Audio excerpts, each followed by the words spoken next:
o professor Rodrigo por ter aceitado o desafio que sim devia dividir os seus conhecimentos com nós. Agradecer também a todos os nossos patrocinadores, né, e toda a equipe da SAEB. A gente faz esse evento pensando em vocês, com o apoio de alguns professores e todos. Então, aproveitem, tirem dúvidas, tirem o máximo dessas pessoas que se dispõem a disponibilizar esse tempo para nós. Não esqueçam também, as pessoas que estão online, que tem que entrar pelo link que foi mandado pelo e-mail, tá? Esse link já é a presença de vocês, tá? A lista de presença de vocês já é o próprio link. Então, vocês têm que entrar pelaquele. Se alguém não está pelo link, só sai e entra novamente, que é assim para confirmar a presença de vocês.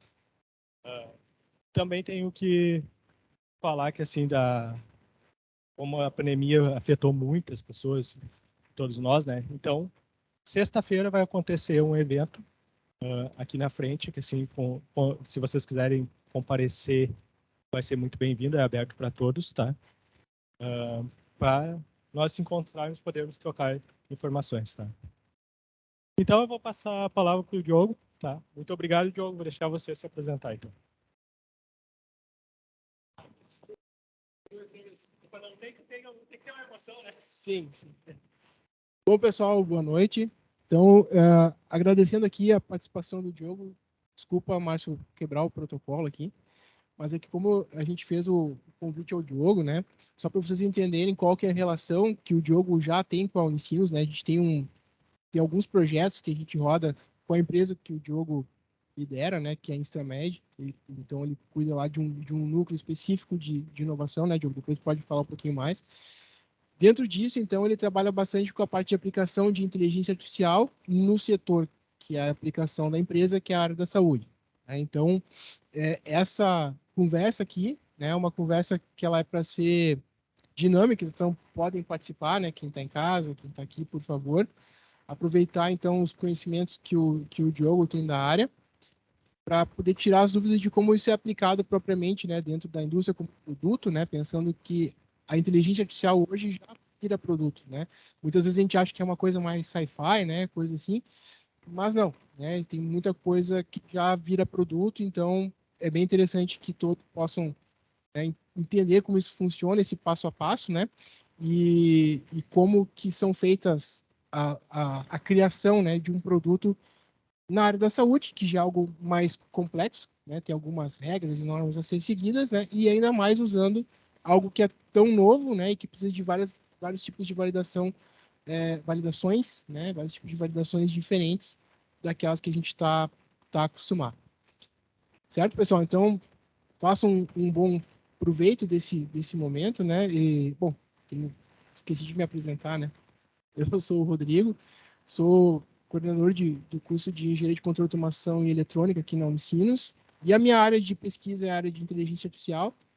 É claro que é uma área mais lato, né? Então, eu trabalho não só na parte da saúde, mas na parte industrial também.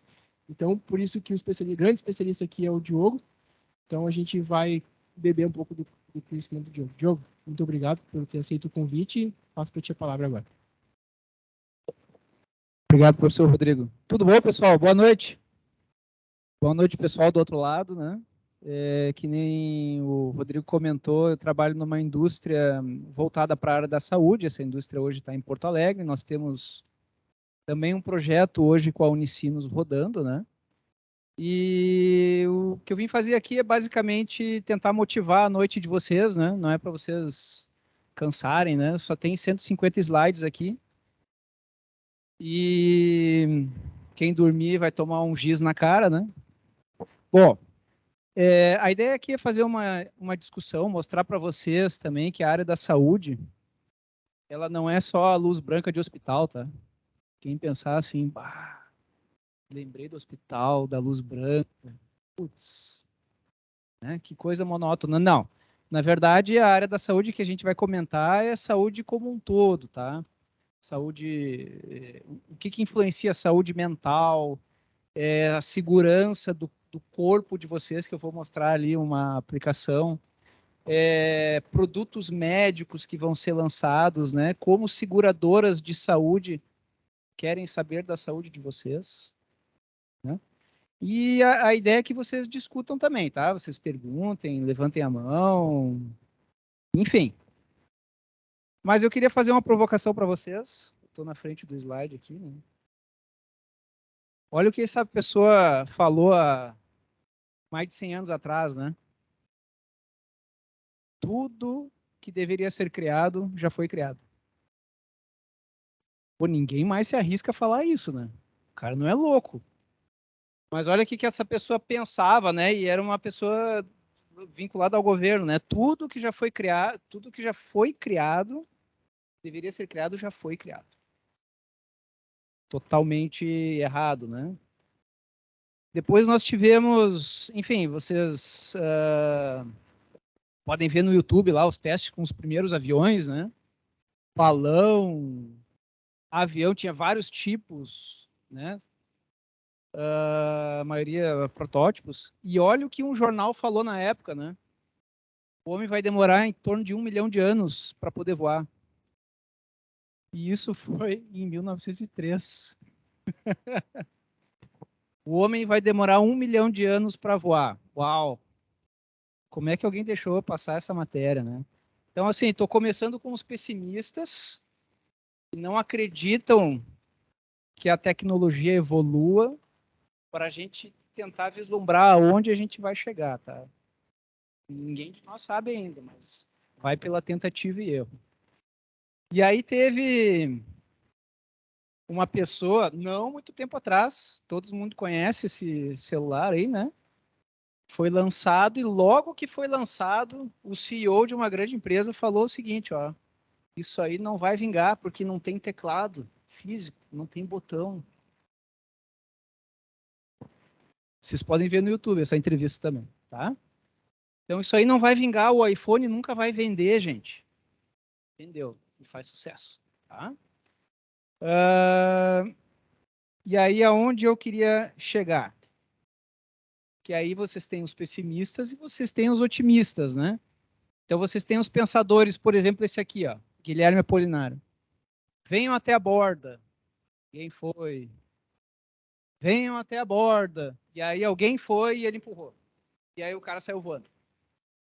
Então é mais ou menos assim que acontece na tecnologia, né? Pai, eu tenho medo de fazer esse software. Eu tenho medo de programar em C++. Eu tenho medo de programar em Python. E aí quando começa a programar, desenrola e vai embora. E aí vira um especialista, tá?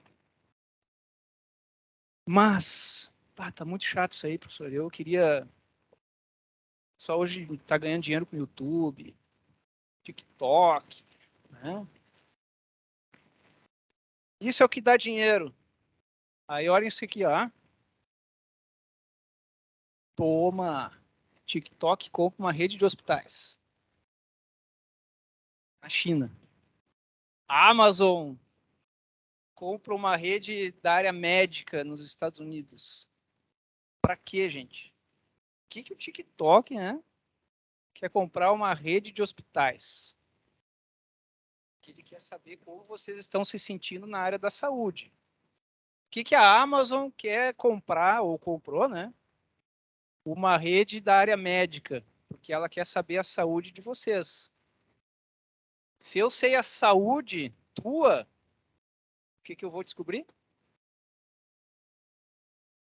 Muita coisa errada, é isso aí. E além disso, o que eu vou descobrir de ti?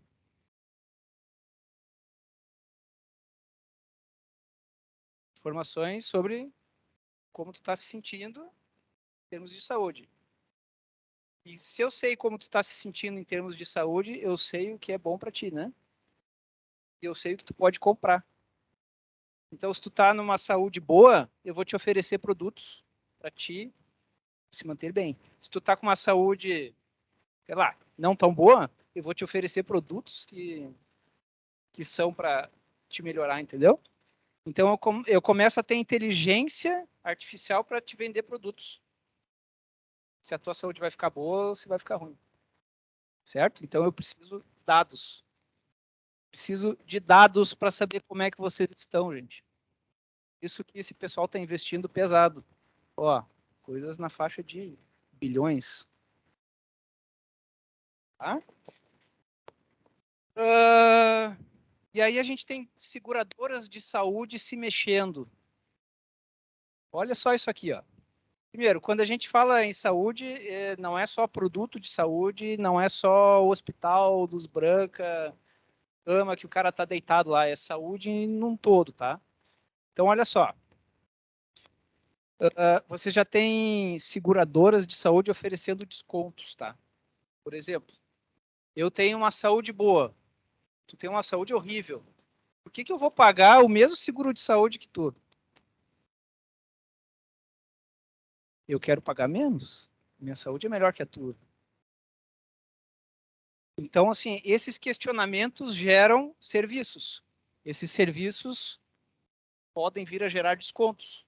Tu vai pagar mais do que eu, por exemplo, né? Mas eu preciso saber como é que está a tua saúde, certo? Então, essa seguradora, ela precisa de dados para dizer assim, ó, a saúde dele é melhor que a tua, então ele paga mais do que tu. Esse serviço já existe, já está rodando, tá? Não é ilusão, já existe. Mas como é que eu descubro quem merece o desconto? Tem que ter algum tipo de algoritmo. Quem é que eu descubro, além de quem vai receber o desconto, quanto vai ganhar de desconto? Eu preciso de um algoritmo, certo? E esse algoritmo ele vai medir de alguma forma, ele vai coletar dados e aí vai fornecer os outputs, né? As informações de saída. Para isso a gente precisa de algum tipo de inteligência, certo? Inteligência artificial. Até aqui tudo bem? Ninguém está dormindo? E o crescimento, gente? Olha só esse gráfico aqui, tá? A gente vai falar um pouquinho depois sobre técnicas, né? Mas olha isso aqui, ó. Aprendizado de máquina, né? Machine learning. O azul é o quanto isso é interessante hoje. Verde é o quanto isso vai ser interessante depois, ou quanto está despertando de interesses novos, tá? Então, olha aqui, ó, machine learning está despertando 36% a mais de interesse para o futuro. Ou seja, vai ter um bom investimento. Deep learning. Deep learning é aprendizado, traduzindo, aprendizado profundo, né? São técnicas pesadas de aprendizado. Olha ali, ó, 56% que vai ter interesse no futuro. Ou seja, vai receber investimento pesado aqui, gente. Tanto na parte de algoritmo, né? Para programando lá em C, C++, Rust, Python, MATLAB, quanto o pessoal que faz o hardware, né? Então vocês vão ter processadores, microcontroladores, que já vão fornecer ferramentas em hardware já, tá? Ferramentas em hardware de processamento de deep learning, para não sobrecarregar os algoritmos. Olha esse outro aqui, ó, linguagem natural. Tá? Linguagem natural é a máquina entender vocês e a máquina conseguir falar como se vocês falassem. Né? Vocês já viram o filme lá do Tom Cruise? Que o último, né? O Maverick, que tem Pô, ninguém viu aqui.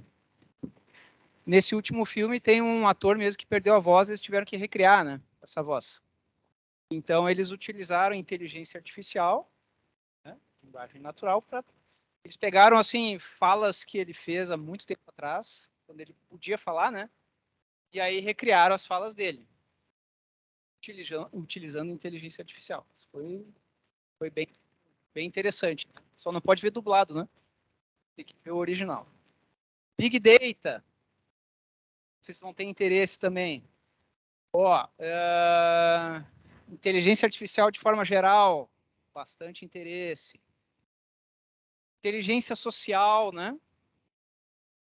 Aplicações de inteligência artificial, parte de audiovisual, robótica, planejamento, criatividade. Tudo isso, de alguma forma, vai ter inteligência artificial. Mas na criatividade não... Nossa. Não. Criatividade pode ter algoritmos que influenciem vocês. Por exemplo, brainstorm já via algoritmos, tá? Então não é só pessoas, são algoritmos que vão dizendo, bah, quem sabe tu fala sobre chiclete colado na cadeira em tal coisa. Daqui a pouco surgiu uma ideia, tá? Isso aí, pessoal, se chama economia da inteligência artificial. Esse é o termo que já está sendo usado.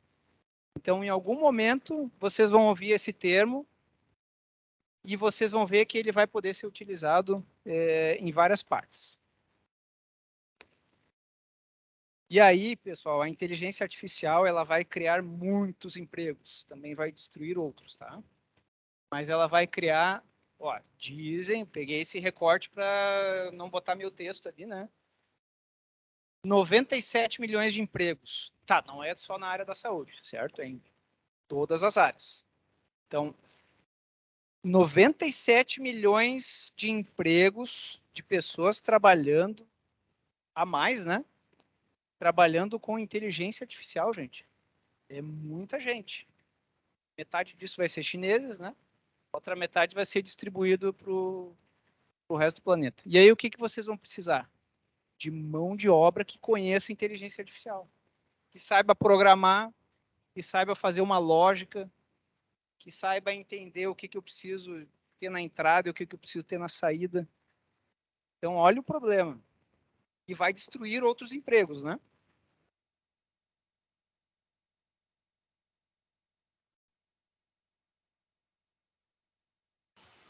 E aí vão cair as lideranças. Até um tempo atrás, em várias empresas ainda tem, as lideranças que só cobram produtividade. Tá? Muito comum. É muito comum mesmo ainda, tá? Principalmente lá o chefe de vocês, mais tiozinho, né? Camisa para dentro das calças. Mas as novas lideranças que estão surgindo, principalmente nas big techs, startups, né? As startups já vêm com o conceito de inovação já no sangue. Elas estimulam não só a produtividade, mas também a criatividade. Então, no futuro, vai ser muito criativo. Vocês vão ser mensurados pela criatividade. Vai ter um indicador de criatividade de vocês. Não é só produtividade. Eu escrevi sei lá, 50 mil linhas de código esse mês. Não é só mais isso, tá? Vai ter um indicador de como vocês pensaram diferente. Vocês podem ter escrito 25 mil linhas de código, ter o mesmo efeito, uma outra estratégia. Certo? Até aqui tudo bem, pessoal? Perguntas? Tá todo mundo com fome? Vocês jantaram? E aí, onde é que vai entrar a área da saúde? Isso aí. Pessoal, ela vai entrar no meio de tudo, tá? No meio de tudo. Que todo mundo vai querer saber como o Márcio está se sentindo. Hoje vocês já entram nas fábricas, principalmente montadoras, né? Eles cobram um índice de felicidade. Índice de felicidade, agora que eu me lembrei. Então você entra na fábrica, você é um montador, você pode chegar e dizer assim, ah, hoje eu não estou me sentindo muito legal. Aí vai, coloca carinha no teu nome. Aí, triste. Você colocou 3 dias seguidos aquela carinha de triste. Aí alguém vai conversar contigo, psicólogo da empresa. Isso já existe, isso já é feito assim, tá? Então todo mundo quer saber como é que está a saúde daquele funcionário, porque um cara triste, depressivo, ele vai montar errado. Ou ele não vai ter interesse. Ah, aperta assim mesmo esse parafuso, quebra lá. Ah, conecta esse cabo assim mesmo, aí força o conector. Então a saúde, ela está intrínseca em quase todos os processos. Dentro da manufatura, tá? Dentro da manufatura, isso já existe. dentro das cidades, poluição. Vocês chegam em Londres, 20 anos atrás, Londres era fedendo a diesel. Porque aqueles ônibus bonitos, vermelhos, né, de 2 andares, aquilo lá é tudo a diesel. E aí a cidade fedia a diesel. E aí a saúde das pessoas, né? Cheiro característico de Londres, diesel. Horrível, né? Marketing, né, da cidade ali. E ainda afetava a saúde das pessoas. Poluição. Então, as cidades, de alguma maneira, querem saber como é que vai estar a saúde dos seus cidadãos. Eles têm uma praça para brincar, eles têm muita violência, eles têm índice de assalto. Como é que está a saúde do cidadão de vocês? Certo? E aí, na área automobilística, tem a ver... Agora ele viajou. O que tem a ver automobilística com saúde? Pessoal, os carros do futuro vão querer saber como vocês estão. E se vocês estão mal, eles talvez nem deixem vocês dirigir o carro. Ou é que vocês ainda vão dirigir o carro, tá? Então, o carro vai ser um berço para vocês. Ele vai querer saber, as montadoras vão querer saber coisas sobre vocês, sobre a saúde de vocês. Vocês estão dando motivo, ela vai querer saber. Ela precisa saber, porque vai afetar a segurança de outras pessoas. E aí eu vou falar um caso da BMW, tá? Tem a ver com a saúde. Para vocês não acharem que eu tô louco, né? O cara não tô automobilístico, com saúde. Vou mostrar um caso para vocês. E, claro, não podia faltar parte de IoT. Você sabe o que é esse termo? Internet of Things. Internet das coisas. Né? Nossa, que termo bonito. Nada mais é do que um transmissor plugado em algum aparelho de vocês. Pode ser um medidor de pressão. Pode ser um medidor de eletrocardiograma. Está conectado na nuvem. Essa nuvem pode ser Amazon, Google Cloud. E aí vai ter uma aplicação rodando. E aí vocês vão ver em tempo real as medições de vários pacientes. Simplesmente é isso aí. Tá? Então, o IoT no futuro vai medir vocês batimento cardíaco, pressão, se vocês fizeram algum esporte, peso, massa corporal, vai jogar numa nuvem e alguém vai ter acesso a esses dados. Pode ser o médico de vocês, pode ser o hospital, ou pode ser quem? A seguradora. Vocês querem um desconto, mas vocês só vão ganhar desconto se vocês fornecerem dados. Né? Se vocês estiverem com a pressão boa, fazendo jogging todo dia. Então, o IoT vai servir muito para isso. E fora outras coisas, né, gente? Vocês têm outros mundos aqui, ó, que vão se conectar sempre com a saúde de vocês. Tá? Tem até um caso no hospital de São Paulo, eu esqueci o nome do hospital, eu fui numa palestra há 3 anos atrás. Eles tinham um índice de... Como é que eu vou falar? De crianças que rejeitavam vacinas. Então, a criança ia lá, levava uma picada, tá? Demorava assim. Ela chorava, ela gritava. Isso dava uma fila enorme de crianças que tinham que tomar vacina. Em São Paulo é muita gente, né, gente? Então, o que eles fizeram? Eles fizeram um jogo, realidade virtual. Aí a criança chegava, ela botava o óculos, e aí entrava no mundo virtual, que tinha um jogo, e que esse jogo, ela tinha um prêmio. E qual era o prêmio? Era estender o braço. E aí essa criança adorava, e quando ela estendia o braço, vocês achavam que ela sentia a picada? Ela não estava nem aí, não sentia nada. Podia fazer a picada, podia extrair sangue. Aí as tomadas de vacina, as picadas de vacina que demoravam 5 minutos, agora estava demorando 1 minuto, 1 minuto e meio. Então, é uma aplicação da realidade virtual para isso aí. A outra coisa que estavam testando até o ano passado, que eu tinha visto, né, era o parto, né, natural com realidade virtual. Agora, qual é o jogo que passava ali, eu não sei, né, gente? Aí fica da imaginação de vocês. Vou me aprofundar nesse assunto. Mas eu tinha lido o artigo que diminui as dores do parto, tá? Vocês imaginem que tipo de jogo que é. Vou falar. É porque eu não sei. E aí eu queria falar um pouquinho sobre o vínculo entre automobilística e saúde. Vocês pensaram que eu estava louco, né? Então, o cara me linka. Como é que ele me linka automobilística com saúde? Então vamos lá. A BMW ela fez uma inovação em segurança que é o seguinte. Imagina, tá, isso é nos Estados Unidos, onde o pessoal tem, né, carros melhores, mais dinheiro. Então, você tinha um determinado modelo da BMW, algum modelo para cima, tá? Não era o mais básico deles. E aquela pessoa sofre um acidente de carro. Sofreu um acidente. Bateu o carro na estrada lá. O carro pergunta se tem alguém respondendo dentro do carro.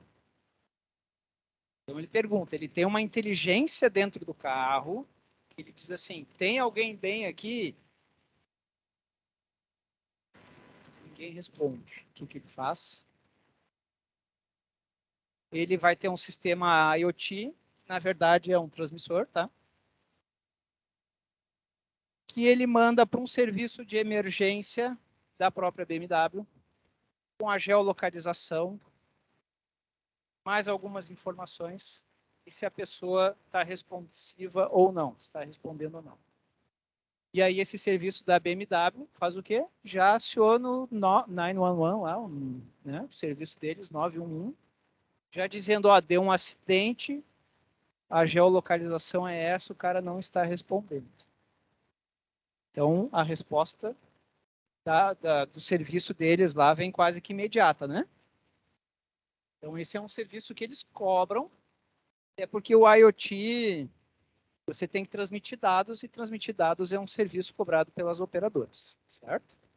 Mas eles foram além, gente. Eles foram além. Depois, essa pessoa vai para o hospital, quebrou a perna, bateu na lateral do carro, irresponsiva lá, desmaiou, quebrou a perna. Aí vai um engenheiro, quebra as calças, chega lá no hospital, diz assim, ó, o que aconteceu com o fulano? O fulano quebrou a perna em 3 partes. Certo. Então ele pega, que perna que é? Posso ver o raio-x?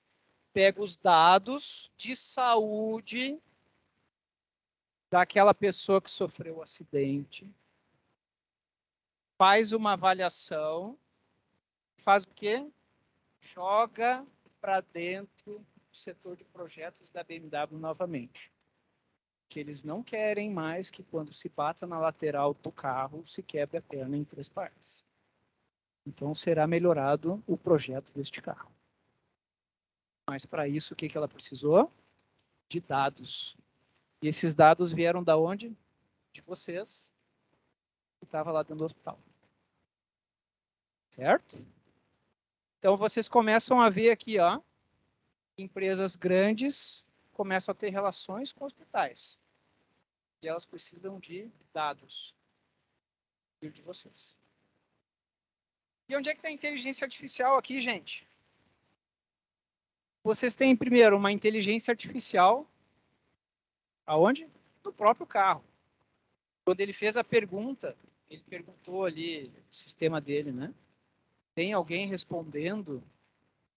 Ele fica soriando. Ninguém respondeu? Tá, ele já mandou um status que aquele acidente teve pessoas não responsivas. Tá? E aí a outra parte é aqui, né? Vocês podem ter inteligência artificial trabalhando aqui para tentar melhorar o projeto. Redesenho de portas, simulando acidentes, tudo no computador, o algoritmo. Certo? Bacana esse caso, né? Esse caso eu achei bem legal. Agora, quem é que vai comprar um carro desses? Você tem um pouquinho mais de verba, né? Mas ele é bem bacana esse caso.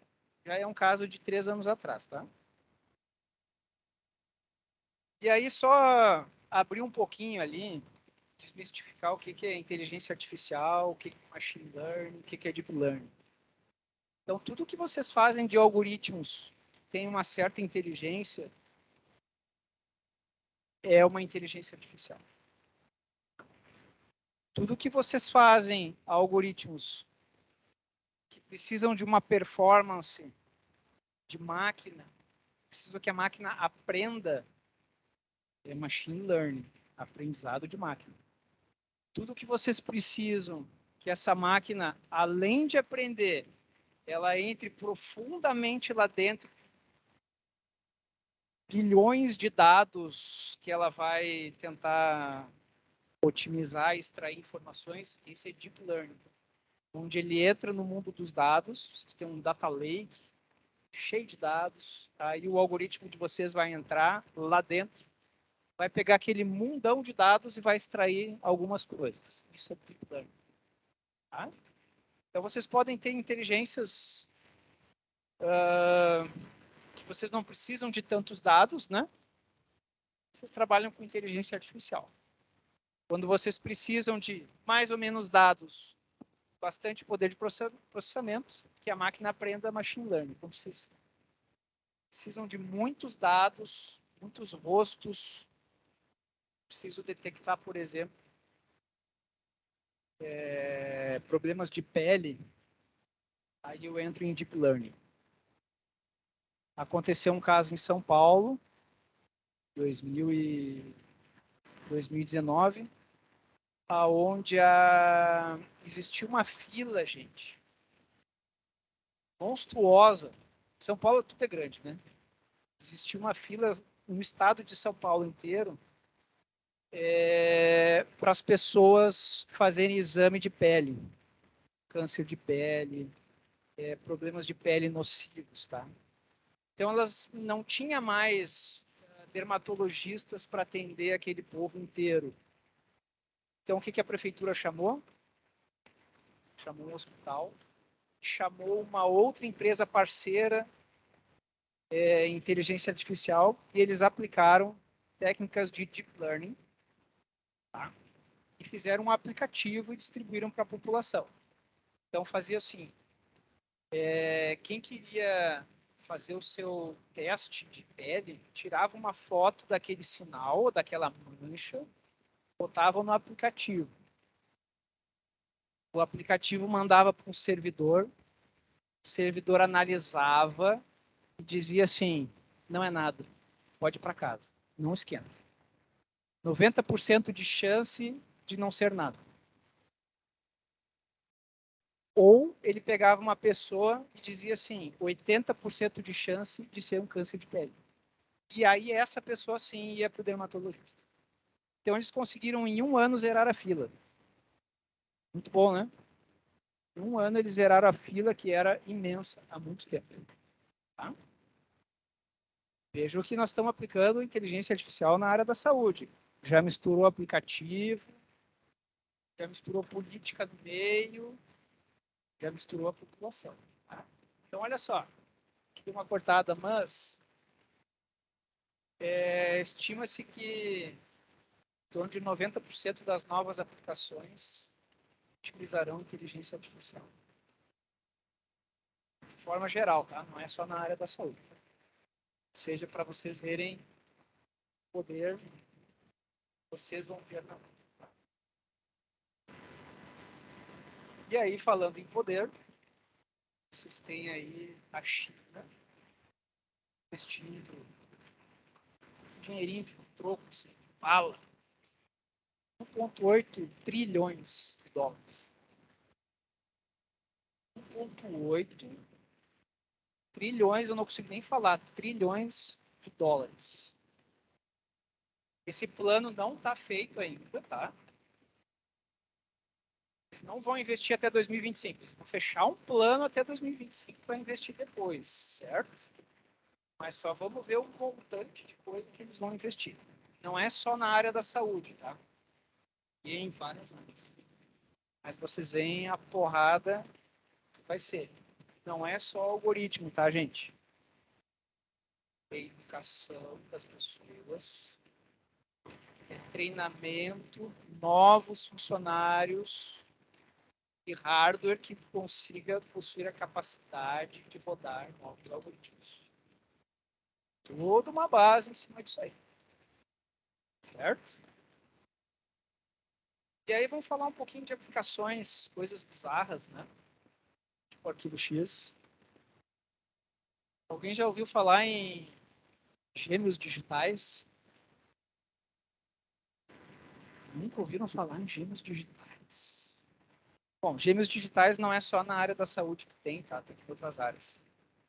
Gêmeos digitais é o seguinte, vai ter um outro jogo por aí, modelado por dados, que ele será estressado para ver qual a reação dele. Vai ter um outro tu ali, lá naquele canto, e a gente vai fazer validações com esse cara em dados, para não fazer como real. Então a gente vai ter órgãos, meu coração será modelado. Olha que bizarrice, tá? Isso aí está começando agora. Teve até um edital do FINEP, né, o órgão financiador do governo.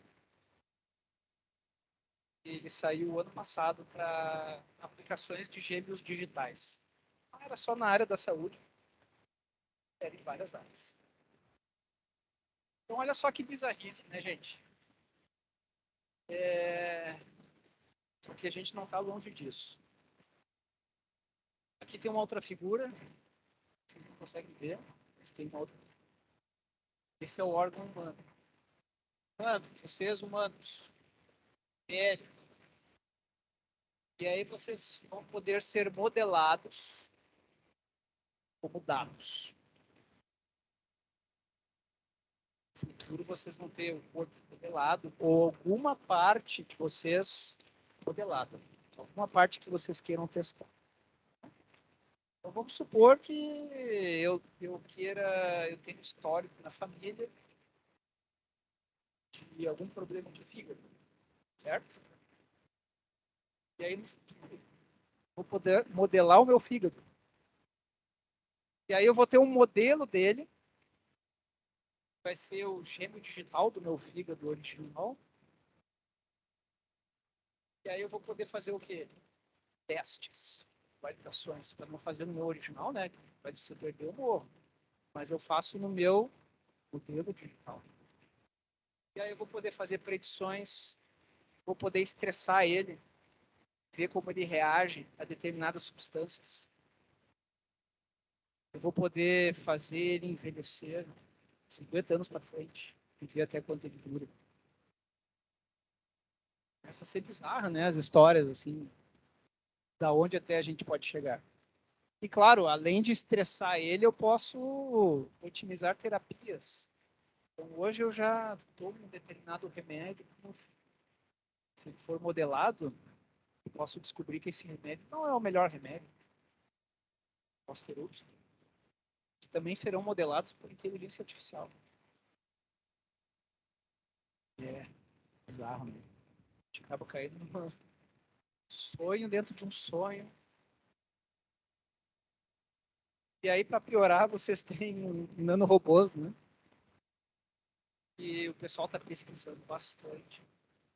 Hoje já existe assim, pílulas que você toma e ela vai tirando foto. Tá? Ela tira foto. E ela sai. Vocês imaginem por onde ela sai. Mas depois que saiu, isso aí vai para o médico e essas fotos vão ser analisadas por algum algoritmo. E ele vai poder descobrir cistos, problemas que vocês têm internamente. Mas aqui nós estamos falando de nanorobôs, tá?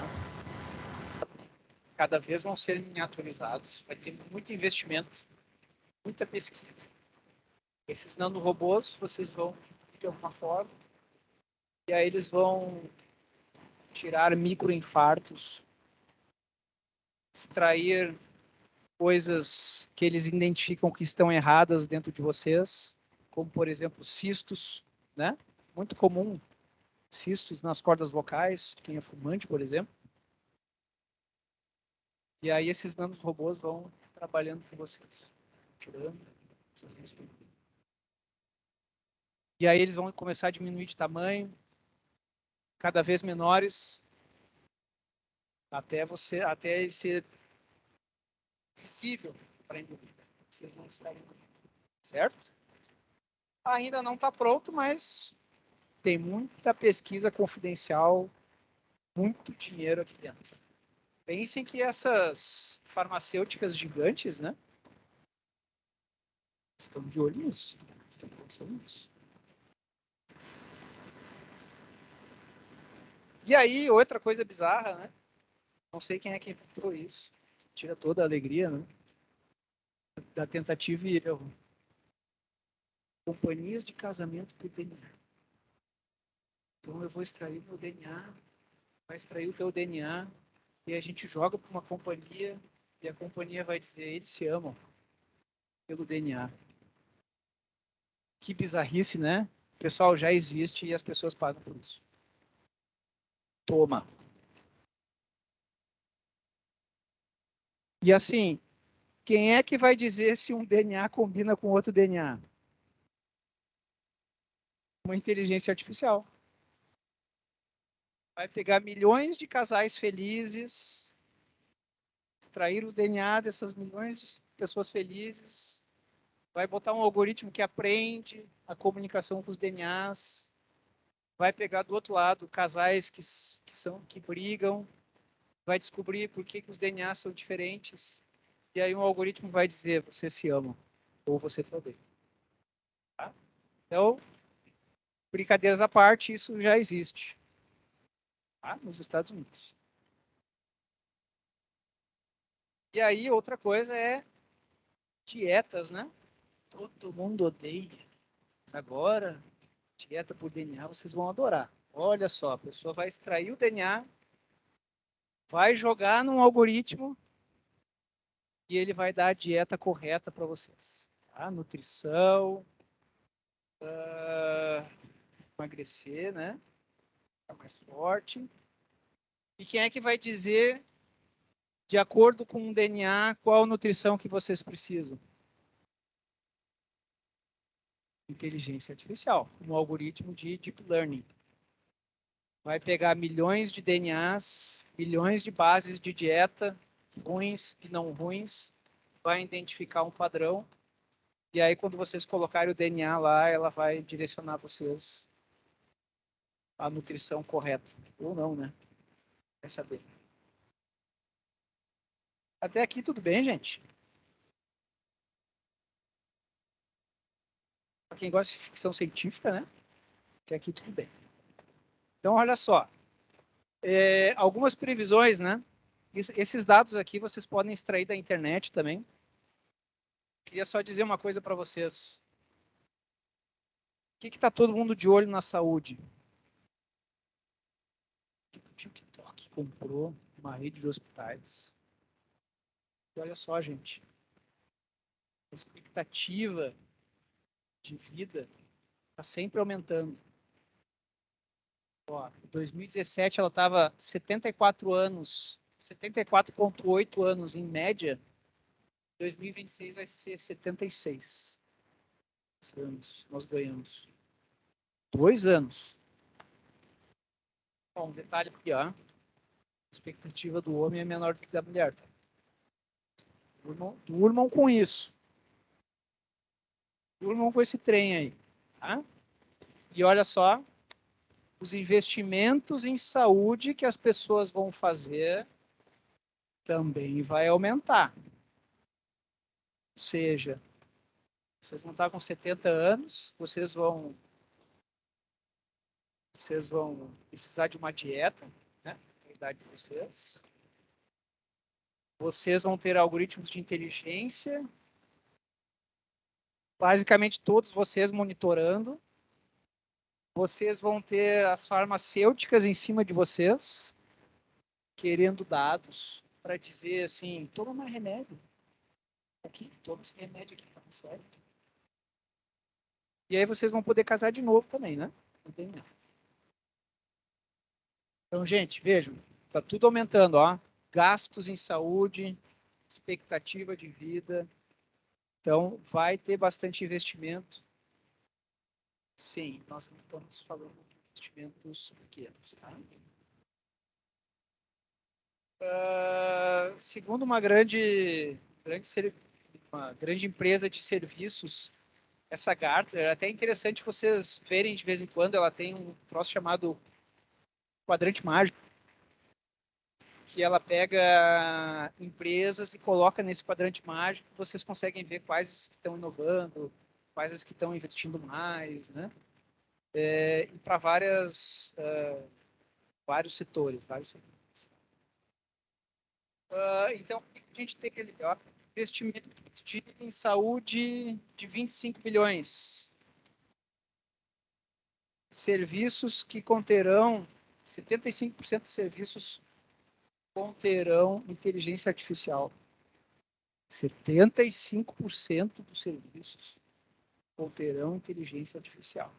Tá? Gente, isso é muito por cento. E aí, quem é que está entrando nessa jogada? Coisinha pequena. IBM. Né? IBM. Alibaba, chinês. Tencent, também, da China. Google. Ó, os caras estão entrando pesado, gente. Ó. Machine Learning, Deep Learning. Para fazer o quê? Precisão de diagnósticos. Melhorar a precisão de diagnósticos. Imagens médicas.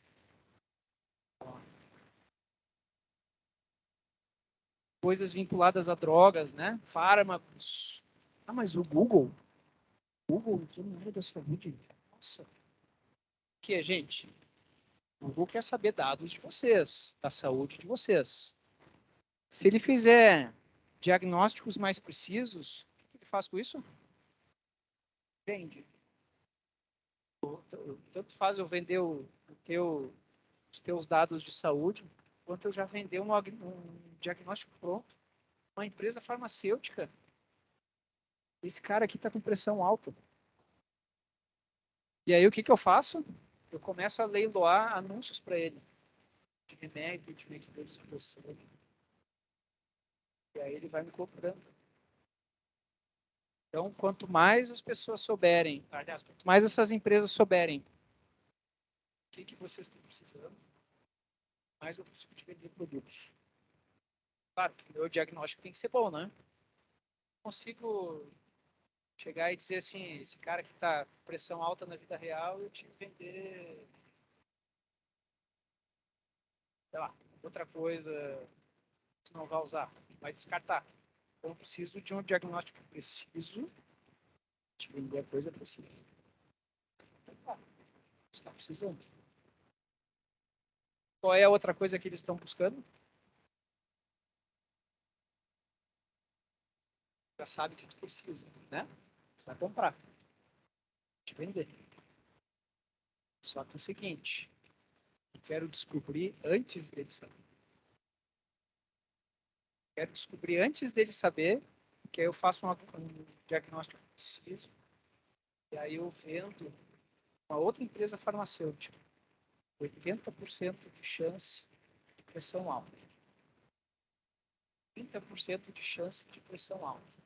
E aí as farmacêuticas vão começar a fazer anúncios. Esse aqui vai receber mais anúncio de remédio de pressão alta. Esse aqui vai receber menos. Entenderam? Isso é um negócio porrada, né, gente? E, ó, vale muito dinheiro. Então aqui a gente tem as principais aplicações de inteligência artificial sendo rodadas, vinculadas à área da saúde. Né? cirurgia robótica. Pesado. Hoje o Albert Einstein tem 10 ou 12 cirurgiões. Eles podem ser operados remotamente. Isso é bacana, né? Inclusive, eles eliminam o tremor das mãos. Né? Então, você tem um cirurgião que tem, apesar de ser mínimo, ainda é um tremor das mãos. Esse robô filtra o tremor das mãos. Deixa eu passar. Tá? Vocês vão ter inteligência artificial. Ele vai saber onde pode cortar ou não. Às vezes, muito mais que o cirurgião. Assistentes virtuais com inteligência artificial. Vocês vão ver isso aí rodando, aplicativos, na web, vão entrar em contato com vocês, tá? Eles vão entrar em contato com vocês porque eles vão ter diagnósticos mais precisos. Ela vai entrar em contato contigo. Diagnósticos médicos assistidos, imagens, né? Imagens é importante. Raio-X, ecocardiogramas, tomografia, né? Até assim, para grandes hospitais fazem 500 mil ecocardiógrafos por mês, né? Gasta 3 cardiologistas para poder gastar um só, ou nenhum, tudo por algoritmos. E fármacos, né, gente? Descoberta de novos fármacos. Ou ter dados. Esses dados eu posso fazer várias ramificações. Enquanto eu precisava ter um dado físico, né? Uma cobaia. Agora eu posso ter um modelo de uma cobaia. E eu posso rodar 50 algoritmos diferentes, cada um indo por um lado, para descobrir novas drogas. E as novas drogas é o core das farmacêuticas, né? E tentar diminuir a tentativa e erro.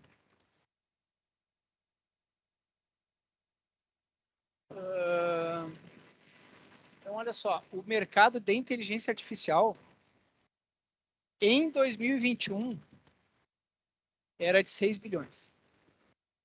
Em 2021, tá? Isso aí só tende a aumentar, gente. Para vocês verem o peso que é o pessoal querer dados de vocês. E aí a gente começa as viagens, né? O pessoal, assim, sai de uma bebedeira e diz, eu vou viver 200 anos.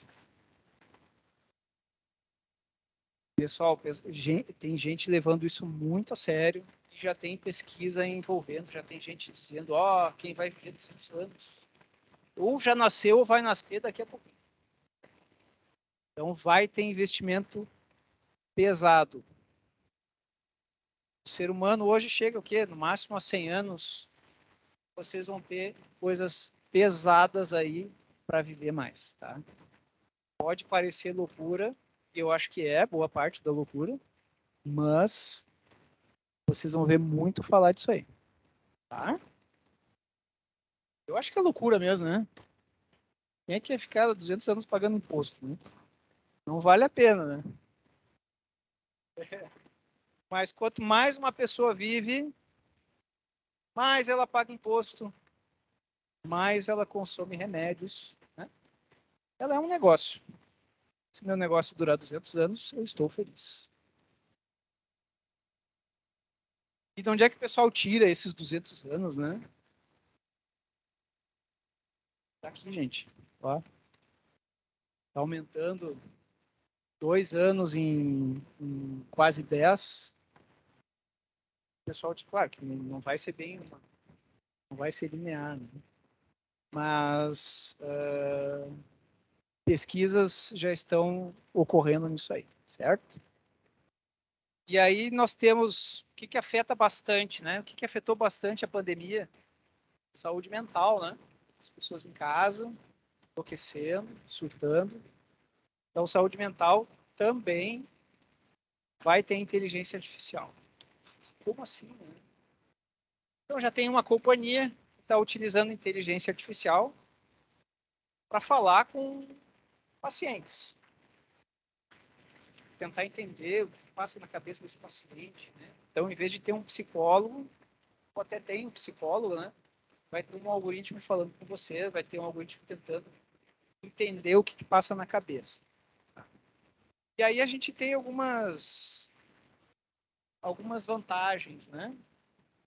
A inteligência artificial vai melhorar os tratamentos, vai redefinir diagnósticos, vai monitorar pacientes em tempo real, vai avisar o psicólogo, pô, o cara surtou hoje no carro. É duro, né? O cara surtou lá. O psicólogo. E vieses, né? Modificações nessas medicações, esses novos algoritmos vão também trabalhar. Eu ia falar... Passou por... E o que a gente tem de desafio pela frente? Pô, muita coisa, né? Primeiro é acreditar que tudo isso vai acontecer. É bem provável que aconteça. Mas, principal, mão de obra. Quem é que vai fazer tudo isso? Quem é que vai ter o conhecimento matemático, lógico, analítico, especialista, né? Eu vou precisar de um cara que conheça matemática para trabalhar com fármacos, né? Eu preciso de um cara matemático para trabalhar com novas drogas. Eu preciso que ele conheça matemática, conheça pelo menos alguma coisa de drogas, fármacos, né?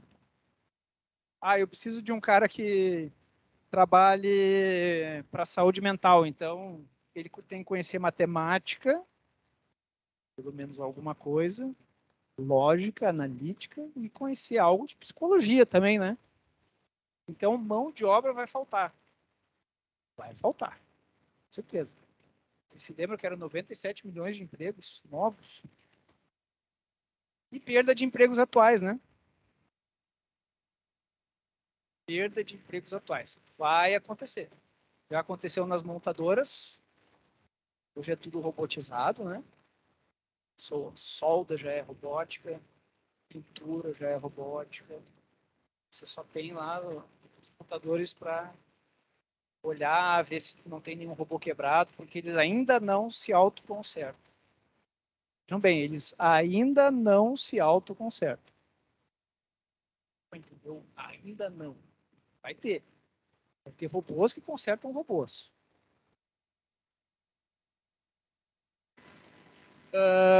E aí, essa parte de perda de empregos, esses dias eu estava lendo uma coisa muito bizarra. Vocês estão tendo... Vocês não. O mundo hoje está sofrendo uma epidemia de obesidade, né? Estados Unidos aí, extrapolando percentuais de obesos mórbidos. E investimentos acontecendo, sabe aonde, gente? Que, enfim, quanto mais estilo de vida sedentário, menos a pessoa quer ir para academia, né? Então, vocês vão ter aí no futuro robôs personal trainers. Bizarro, né? Muito bizarro, mas ele vai ficar do teu lado o tempo todo, enchendo o teu saco, dizendo, vai, cara, vai, mais 5 minutos. Não, tô brincando, mas já tem pesquisas para terem personal trainers personais, 24 horas por dia. Certo? Que maluquice, né? Mas isso não vai demorar muito para chegar. E ele ainda vai medir. Vai ser mais dedo duro ainda. Ele vai te medir, cara, tu não perdeu nada em um mês.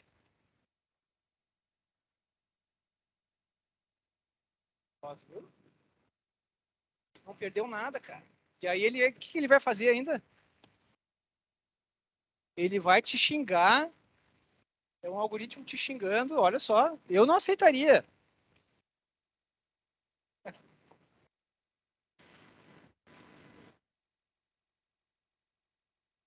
Carol, o que você vai falar? Ah, olha aí, ó, falou bem. Ele vai te dedurar pro plano de saúde, não dar o desconto que ele tá merecendo. E aí o que ele vai fazer? Ele vai vender o dado do Jean para as farmacêuticas. Ele vai vender os dados, porque aí o pessoal vai te oferecer serviço. Cara, tu tá dando certo com o robô profissional, né? Só toma um remedinho aqui. Então vejam, gente, é bizarro, mas é muita criatividade, né? O pessoal está investindo e cada vez mais coisas bizarras vão acontecer. E aí falando um pouco, né, que eu acabei não falando, falei muito de aplicação, mas falar um pouco das ferramentas que o pessoal está usando hoje, que até onde eu conheço, tá? E acho que tem muita coisa aí acontecendo que a gente não conhece. Então, o principal hoje, vocês já trabalham com Python, acho, né?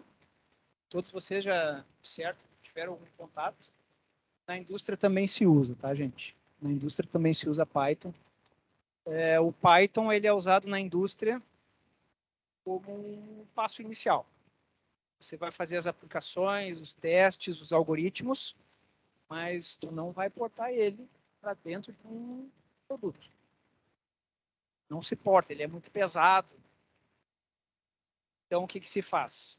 Se testa, fechou o algoritmo, você porta ele para C, C++, que é a linguagem padrão da indústria hoje, para dentro dos microcontroladores ou processadores, tá? Então, tudo se faz em Python ou em MATLAB. Também se usa muito para simulações mais pesadas, que o Python não faz. Hoje o Python é gratuito, né? Até por enquanto. O MATLAB ele tem um custo. Mas vocês fazem muitas simulações em MATLAB e também não dá para portar ele para dentro do processador. Ele é muito, muito pesado. Então, finaliza o seu algoritmo, porta para C, C++, o que vocês acharem mais interessante. Aí vocês têm o concorrente, que é o Octave, também tem muita coisa. Vocês têm redes neurais sendo executadas em Orange, tá? E aí aqui vocês têm coisas vinculadas ao Python, né? Muitos algoritmos que já vêm prontos, né? Keras, acho que está aqui, Keras, você roda em Python. Já vem muitos algoritmos, muitos. Antigamente, no meu mestrado, eu fiz uma rede neural, tinha que fazer na mão, MATLAB na mão, testa, e aí depois porta para C, trabalheira, né?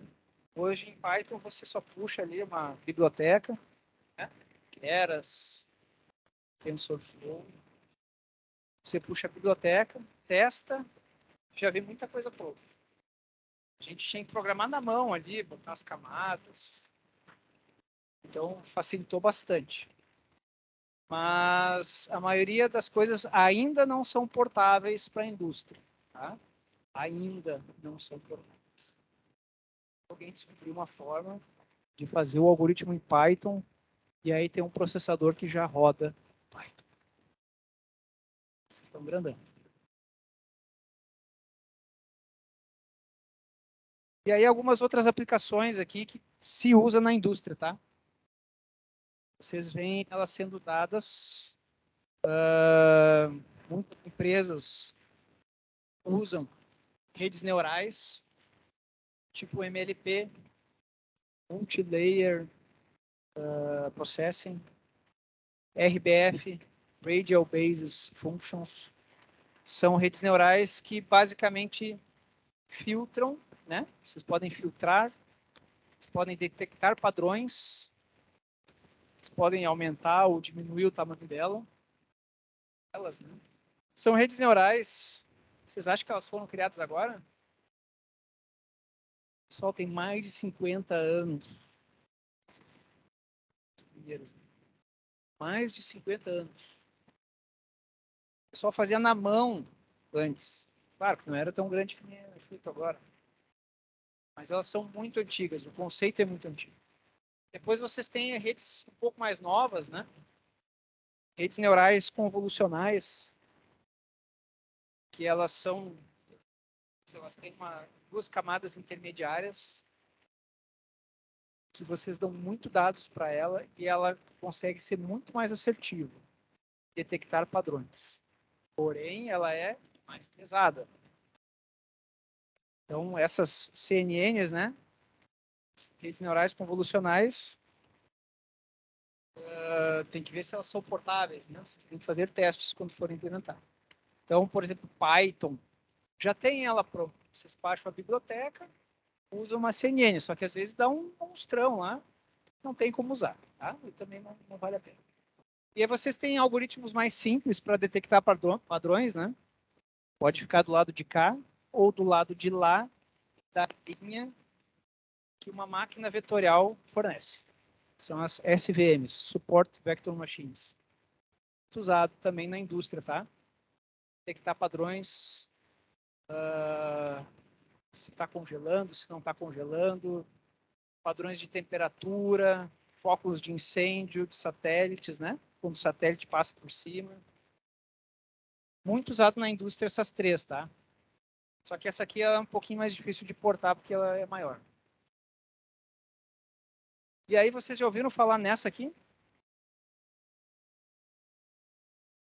GAN. G-A-N. Essa é uma coisa assim, ó, gente. Vocês imaginem duas redes neurais. Uma contra a outra. Uma lutando contra a outra. Quem é melhor? GAN significa generative, né? Genérica. Adversarial. Ou seja, elas são adversárias. Uma contra a outra. E aí vocês têm uma que tá... Vamos supor o seguinte. Vocês podem botar na internet, tá? Vamos supor que vocês tenham que recriar ou fazer uma foto de uma pessoa que não existe. Então, uma rede vai ser digamos assim, a responsável por criar fotos. Aí, na primeira interação que essa rede for fazer, ela cria uma foto nada a ver. E aí, essa outra rede, que é a adversária, vai dizer assim, não se parece com um ser humano. E ela recria de novo. Não se parece com um ser humano e te dá um erro. E aí ela vai recriando, até criar fotos muito reais, porém não existem. Tá? Então, esses aplicativos de deepface, vocês viram o rosto do Tom Cruise, uma outra pessoa, né? Isso são esses algoritmos que vão recriando fotos ou que vão colocando, criando imagens. Vocês veem belas pinturas na internet que ninguém nunca fez. Foi um algoritmo que fez. Então, são essas redes aqui.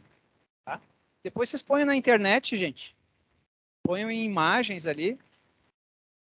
Fotos de pessoas que nunca existiram e vocês olham. Eu conheço. Conhece, que não existe. Tá? Bom, eu já estou me encaminhando para o fim. Não sei que horas são agora. E a educação nisso aí, gente? Como é que fica? O que os países estão, o que a China está pensando para investir 1,8 trilhões de dólares? Ela está pensando como formar a base para sustentar isso aí. Então ela está dizendo assim, ó, eu preciso investir em educação matemática, eu preciso investir em programadores, eu preciso ter os melhores matemáticos do mundo aqui comigo. Eu preciso ter gente que trabalhe a parte analítica a partir dos 5 anos de idade. As crianças já vão começar a ter uma lógica de programação já no primeiro ano, gente. Tá?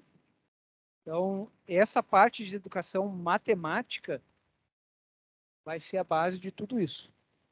E aí essa pessoa vai se formar, 5 anos já começa a ter algum contato com algum tipo de programação. Pode ser bloquinhos que se encaixam, né? Aí depois ela vai entrar para a 8ª série, ela já vai ter uma noção de linha de código, E aí essa pessoa vai começar a programar.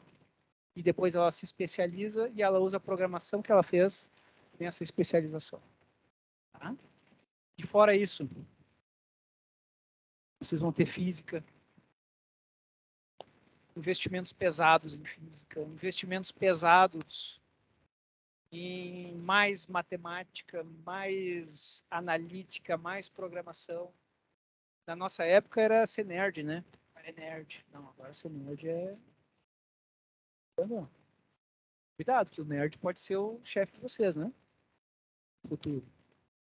Então, gente, os países eles estão pensando como é que eu vou formar a base, a minha base, isso aí.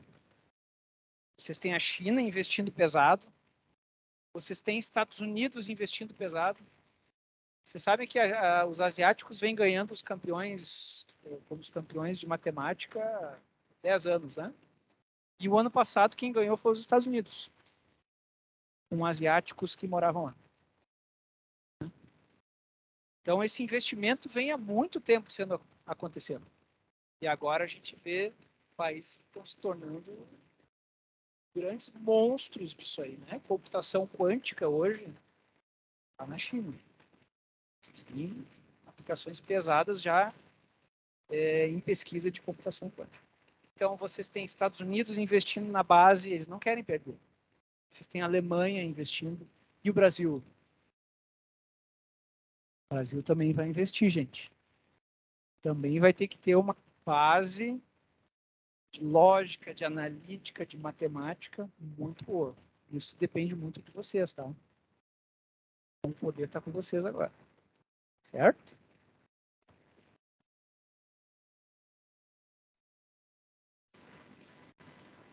E aí eu queria falar um pouquinho, bem rapidinho. Vocês sabem quem foi a primeira programadora? A primeira pessoa que programou algum tipo de computador? Vocês sabem, foi uma mulher, Ada Lovelace.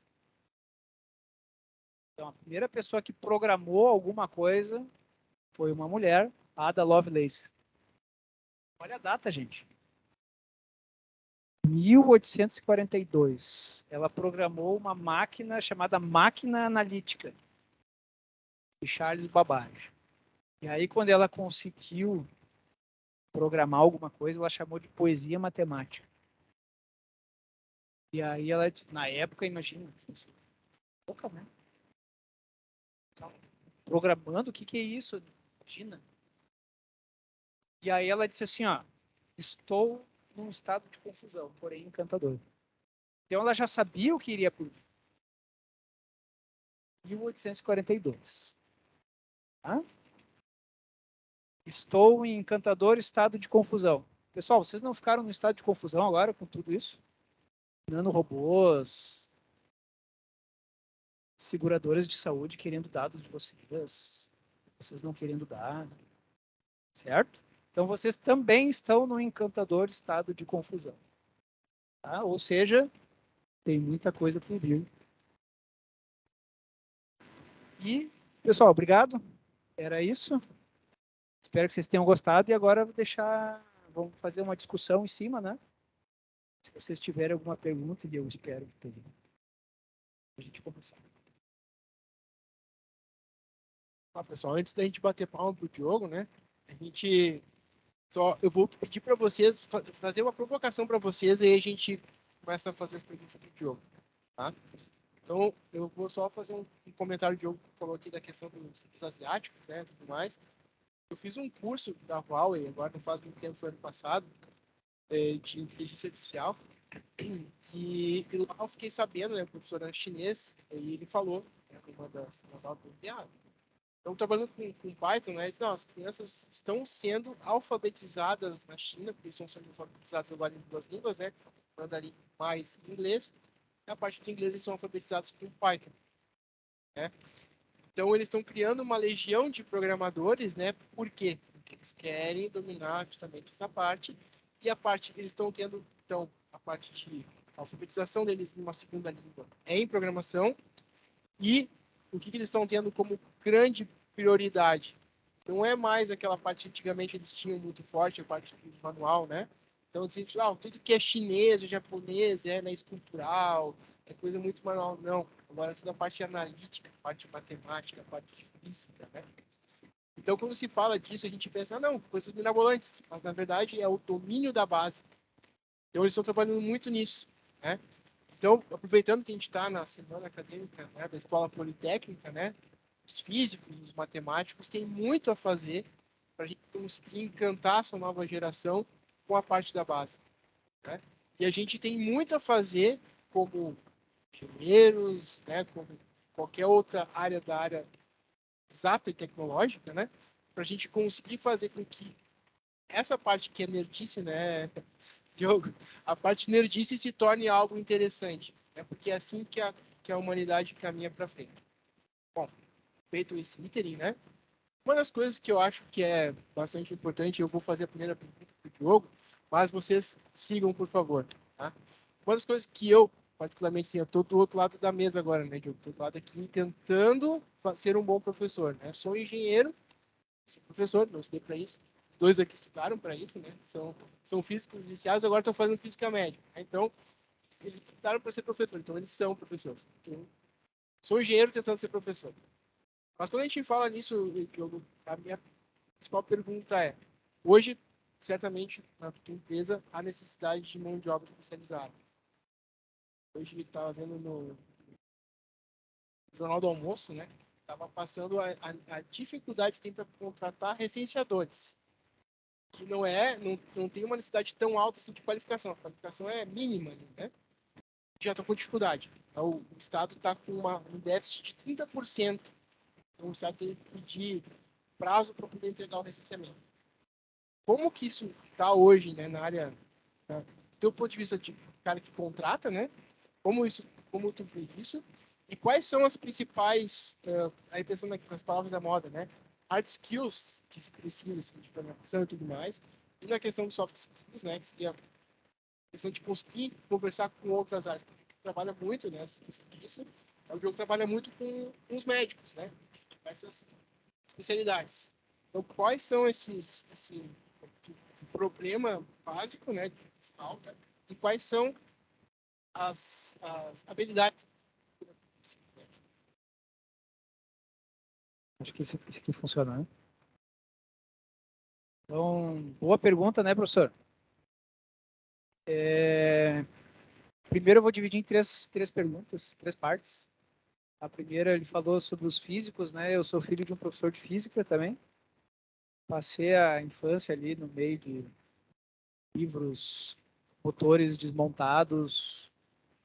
Às vezes eu ajudava meu pai dentro do laboratório, né?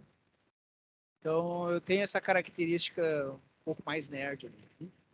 A segunda coisa é, nós trabalhamos numa indústria e a gente está com falta. Não é só a nossa, tá? Várias, para várias áreas diferentes, tá? Telecom também. Está em falta de desenvolvedores de software, desenvolvedores, programadores em si de firmware, né? Que é o software que vai dentro do microcontrolador, e de pessoas que querem trabalhar na parte da indústria, tá? Tá havendo uma migração muito grande para desenvolvedores web. Então, por exemplo, você encontra uma pessoa que sabe mexer em C++, né, sabe desenvolver, mas ela quer trabalhar para a web. Ok, perfeito. Mas está muito... Vocês têm muita gente trabalhando em web, hoje trabalhando em aplicativos, né, React, banco de dados. O colega falou algo interessante, né, está pagando bem. Então, a indústria às vezes sofre com isso. E onde é que a gente sofre? Não preenchendo vagas. Então, tem vagas que eu fiquei 1 ano. Não vinha, gente. Não vinha. Eu olhava assim, deve ter alguma coisa errada no nosso servidor de e-mails. Não vinha ninguém. Não vinha ninguém mesmo. Inclusive, está acontecendo uma canibalismo entre as empresas, né? As empresas às vezes ligam, RH de outra empresa, Liga direto para o funcionário, já aconteceu com a gente. Liga direto e diz, cara, eu acho que tu ganha mais ou menos. Trabalhar com a gente. Acontece, gente, acontece. Então, tá faltando gente, tá? Tá faltando gente. Alô, alô? E quais são os skills que as empresas pedem? Primeiro, matemática. Tem que ter alguma noção. Não precisa ser um matemático, mas tem que ter aquela noção mais lógica, mais analítica e enxergar o problema de forma analítica, tá? Vocês serão desenvolvedores de problemas, né? Resolvedores de problemas. Vocês têm que pegar o abacaxi e descascar. Não importa se vai cortar a mão, se vai doer, tem que resolver aquele problema, tá? Então, assim, tem que ter essa parte analítica muito forte. O que eu peço do meu pessoal? Não caiam na emoção. Às vezes tu está resolvendo o problema e aí tu se ilude com alguma coisa, ou tu briga com alguém, ou tu tá num time e tu cai numa emoção, ou com um cliente, e aí tu acaba ficando cego pro problema real.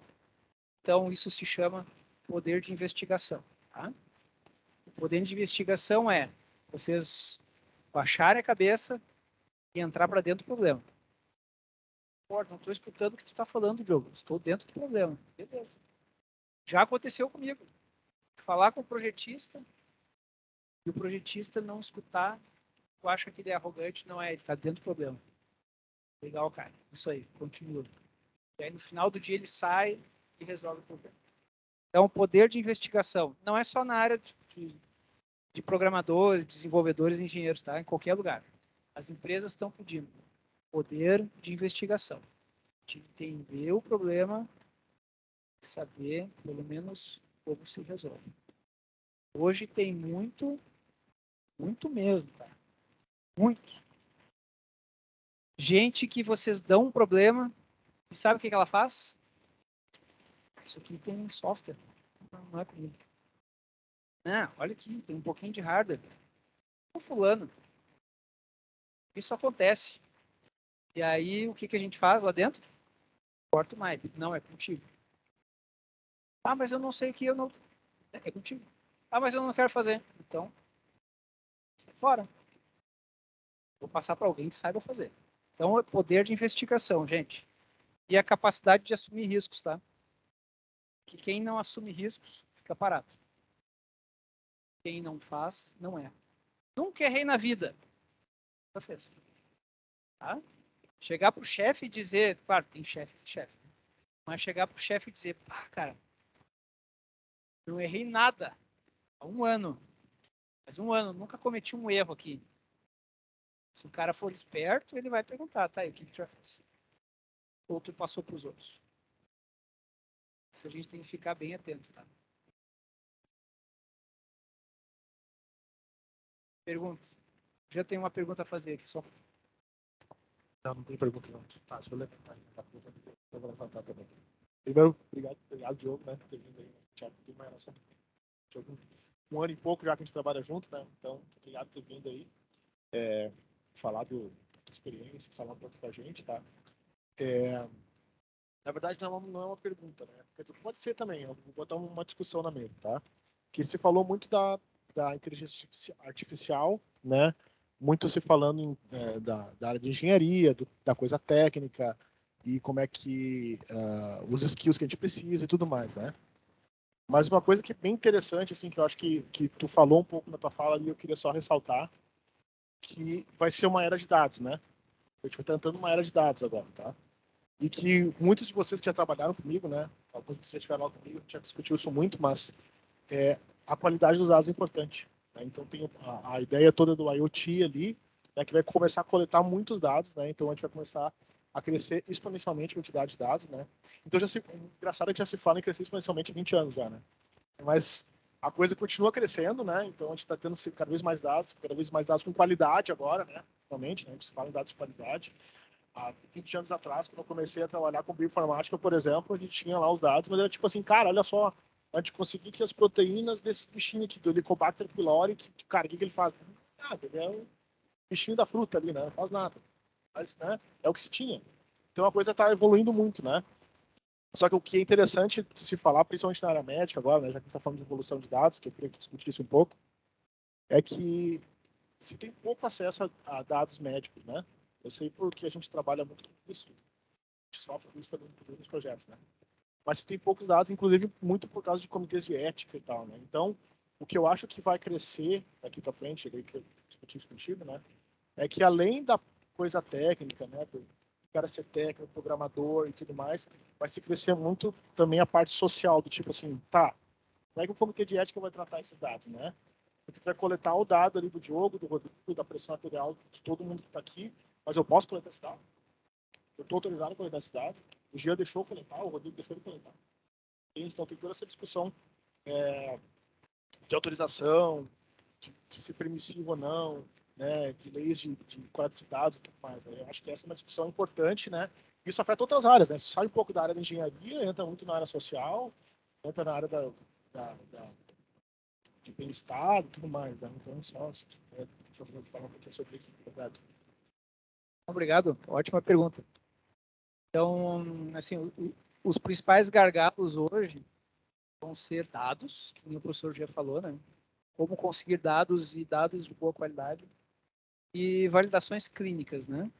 Normalmente são muito demoradas. Como a gente faz para elas ficarem mais rápidas, né? As próprias vacinas do Covid, né?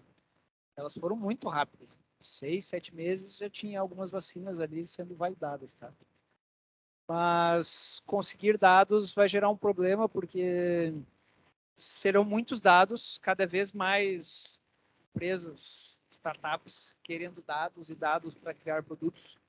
Então eu imagino que hoje já é um problema, tá? Conseguir dados e dados que são liberados pelo paciente. Mas vão ser tantas solicitações aos comitês de ética que isso aí vai ter que subir num âmbito mais alto, no âmbito de política. De alguma forma, isso aí vai ter que ser regulado ou liberado um pouco mais, assim, tirado um pouco mais esse pé do freio, né? Para poder esse monte de empresa pegar dado, gerar produto. Né? Porque, de uma forma ou outra, isso é renda para o país. Né? São empresas que estão vendendo produtos, estão pagando impostos, estão crescendo, estão contratando. Então, se você tem um comitê de ética que bloqueia tudo, você tem um gargalo, né? Pode ser alguém da política lá e, ó, para com isso, né? Dá uma liberada, porque senão não tem dados, não tem produto. Tá? E a outra coisa era dados.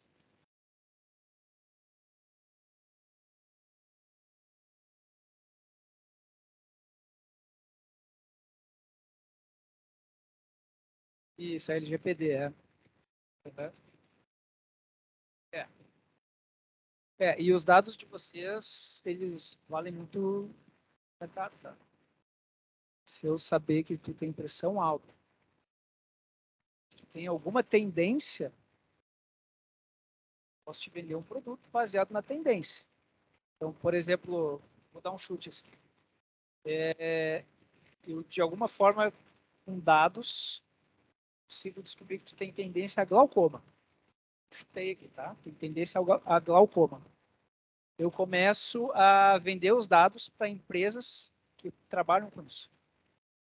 E aí eu faço anúncios para ti, toda vez que tu for acessar a internet, a partir dos teus dados, anúncios. E você sabe como é vendido anúncios hoje, né? Leilão em tempo real. É um leilão em tempo real. Então, eu tenho uma área na web, né, que eu vou te mostrar. Só que, assim, muito rápido, eu faço um leilão com várias empresas. Ó, é 1 centavo, é 2 centavos. Ah, fulano paga 3 centavos. Parece contigo. Tá? Então, o dado vale ouro porque ele é monetizado. Né? Você te vender um produto baseado nesses dados. E falar em venda, eu estou fazendo um MBA porque a gente sempre tem que estudar, né? Vocês também, até final da vida aí eu não tenho que estudar. E esse professor falando que, assim, fora da área da saúde, tá? Tava tomando banho, e aí ele disse assim, Alexa, toca uma música para mim, do fulano. Aí a Alexa tocou a música em espanhol. Não, toca a música do fulano. Tocou a música em espanhol. Toca a música do fulano em português. E ela falou assim, custa 6... para escutar a música do fulano em português, vocês têm que pagar R$6,99. Você concorda? Ele disse, sim. Aí ela tocou a música. Ele disse assim, é a primeira vez que me vendem no banheiro. Até onde chegou a tecnologia. Né?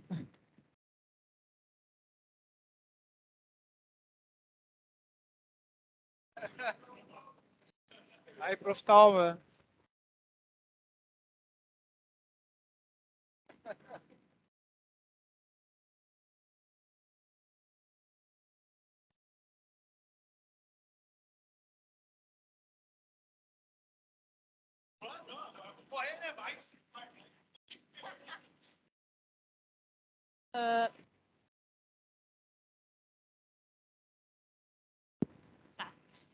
Na questão assim da empresa, como tu vê o mercado nacional em questão da recepção de produtos da área da saúde nacionais, assim, porque eu sei que já conversei com o pessoal de compras assim de hospitais da Unimed aqui e sempre tem aquela questão assim, que o importado é melhor, ou então a questão assim que a indústria nacional ainda está nessa questão de desenvolvimento, então as coisas mais, digamos assim, mais atuais estariam fora, e também questão talvez visual, assim, se eu quero atrair mais clientes, ou clientes com uma questão monetária, eu vou oferecer, né, coisas importadas. Como tu vê e como vocês também projetam na empresa a questão do crescimento e a questão de cativar o mercado nacional, assim, e na questão de desenvolvimento de tecnologias mais de ponta, como é a visão de vocês, assim? Tá, boa pergunta, Carol. Eu vou dividir em partes também, né? Para poder responder. A primeira parte se o mercado hoje aceita produtos nacionais, né?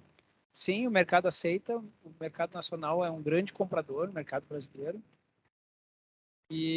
Mas ainda assim existe esse estigma de que o importado é melhor. Tá? Então tem muito cliente que diz não, importado. Eu vou querer uma empresa lá de fora que já está há muito tempo no mercado e eles pagam por isso, apesar de ser mais caro. Tá?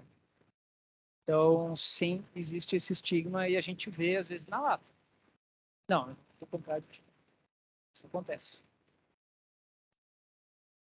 Exatamente. A segunda, se a gente vê crescimento, né? Sim, a indústria nacional ela está muito forte. Lá fora, gente, é porque, assim, esses produtos que vêm lá de fora, eles não vêm de todos os países, tá? Eles vêm, assim, Japão, Estados Unidos, China. Os outros países são consumidores também, aqui no Brasil. E lá fora, a Itália, por exemplo, enxerga o Brasil como um grande produtor de produtos médicos, ou de produtos, em geral, eletrônicos, né? Então, o Brasil está num grande player. O Brasil é um grande player hoje. Eles nos veem lá fora como uma potência. A gente é muito bem visto lá fora. Ainda mais nos nossos vizinhos aqui, China. Eles veem o Brasil, assim, gigante, tá? Sim, isso acontece. Isso já me disseram. Quando eu viajei, às vezes eu faço reuniões com o pessoal de fora e o pessoal diz, não, o Brasil é um gigante hoje. O Brasil é um gigante. Então vocês têm que ter orgulho hoje de dizer assim, pô, eu moro no Brasil, eu trabalho numa indústria X, exporta, gera emprego, isso acontece. E o Brasil hoje ele tem uma proteção contra Não é uma proteção, é um obstáculo para reduzir um pouco esses importados e desenvolver produtos nacionais, né, que é o imposto de importação. E esse imposto de importação ele está em torno de 14% a 17%, tá? Ou seja, os produtos importados serão de 14% a 17% mais caros que o nacional. Isso justamente para alavancar a indústria nacional. Ó, vamos.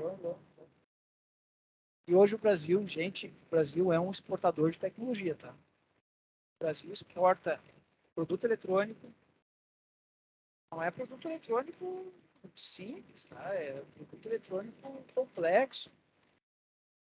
O Brasil exporta softwares, são softwares pesados. O Brasil, enfim, toda a parte de agro aí, né? O Brasil faz. Mas o pessoal lá fora vê a gente como um gigante, tá? E a terceira pergunta eu esqueci.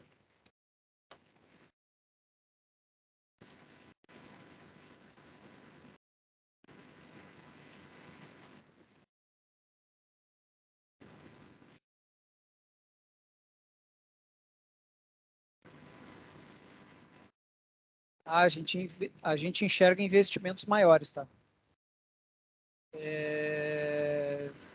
Que a gente, lá dentro da empresa, a gente vê um crescimento da parte de P&D, né? PIDI, né? Projeto, Pesquisa, Desenvolvimento e Inovação. Então, vem crescendo, todo ano tem um crescimento, então vai ter mais investimentos. Tanto na parte de software alto nível, quanto na parte de firmware, né? Que é a parte mais do embarcado, na parte de algoritmos, hardwares. Hoje todo hardware é importado, infelizmente, processadores Japão, Estados Unidos, nada é feito no Brasil. Né? Mas sim, a gente prevê investimentos cada vez maiores e outros colegas de outras indústrias também. Eles veem um crescimento bem positivo nessa área.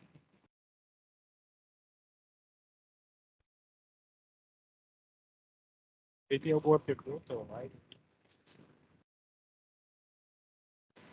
Vocês estão tudo no mudo, gente? Vai lá, Alexandre.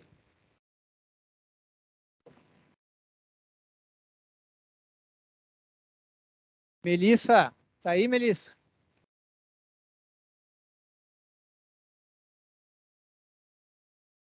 Vai lá, Matheus, fala aí.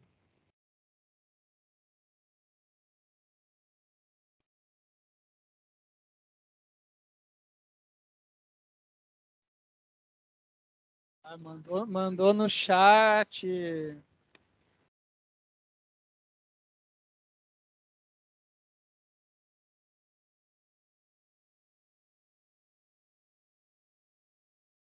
Sem perguntas, kkk.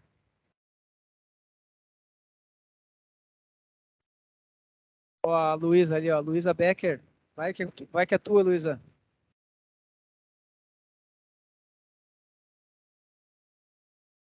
E é que, assim, nessa área, que, assim, qual o desafio que, assim, mais, que se considera assim, hoje, assim, além dos dados? O que seria que, assim, mais desafiador que, assim, nessa área? Além de todos esses dados, assim, você for liberado esses dados, que tem essa política por trás, o que você deslumbra que, assim, para o futuro? Você falou da tecnologia, que, assim, carro, entre outras coisas, saúde, desenvolver robôs, que, assim, entre outras coisas.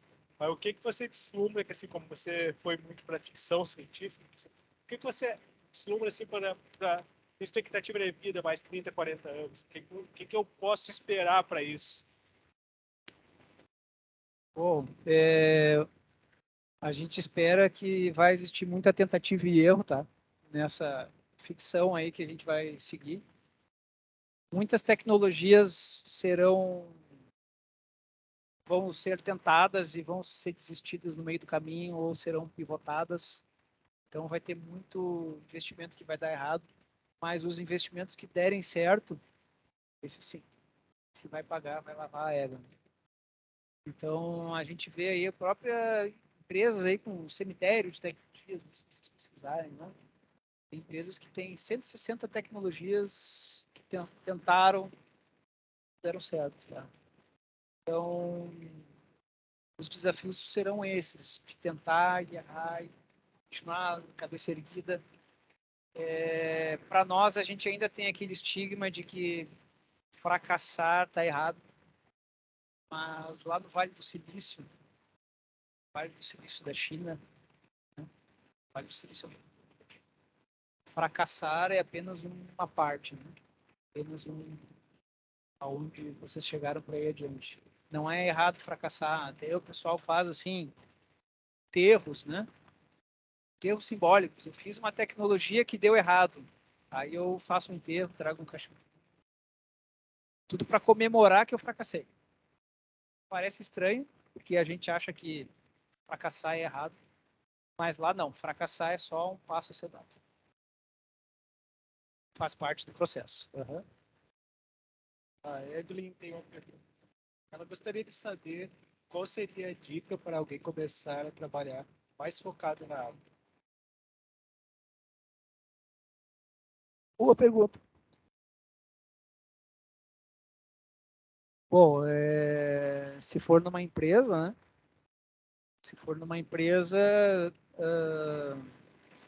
na área, pode entrar na área de programação. O pessoal aceita muito bem hoje quem programa C, C++, né? Então, se souber essa programação, tá ótimo. Não precisa ser um expert, mas entrar assim como programando, aí recebe treinamento. Isso é muito bom. Pode ser C Sharp também, que o pessoal usa bastante. Ou pode ser também mais vinculado ao produto, tá? Só que tem que gostar da área. Então, por exemplo, eu vou trabalhar com, sei lá, raio-x. Tem que gostar de estudar o raio-x, porque não são aparelhos simples, né?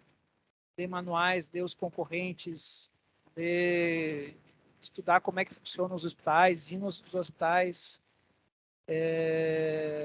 E assim, sempre proativo, né? Não esperar que o chefe de vocês chegue e diga, ó, dê o manual. Não, vocês vão atrás. Vocês vão dizer assim, dá o manual, senão eu te bato. E dá esse software para programar. Eu quero programar esse software. O chefe de vocês vai ficar olhando, né? Então, assim, proatividade é a parte mais importante ali que os chefes olham, tá? Eu já peguei, para vocês terem uma noção, olha só. Eu já tive um professor de mestrado que trabalhou comigo, que era assim, o expert, mas não conseguia desenvolver a programação, não sabia, ficava muito tempo patinando, estudando, às vezes estudando o Git ali, não dava certo. E aí tinha outros que não tinham a mesma formação que ele, mas que conseguiam desenvolver muito mais, por causa da proatividade, que ir atrás, e aí estudar sozinho, às vezes leva para casa, né? Enquanto o outro que já tinha mestrado, já tinha assim uma educação muito mais ampla em termos de educação de faculdade, né? Que aí eu tinha que dar, ó, faz isso. Ele, ó, faz isso. Faltava essa bidirecionalidade.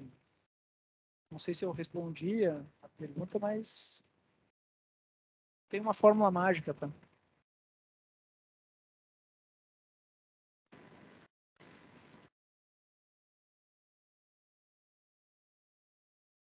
Eu não jantei, tá, gente? Tu fala... Vamos lá, né?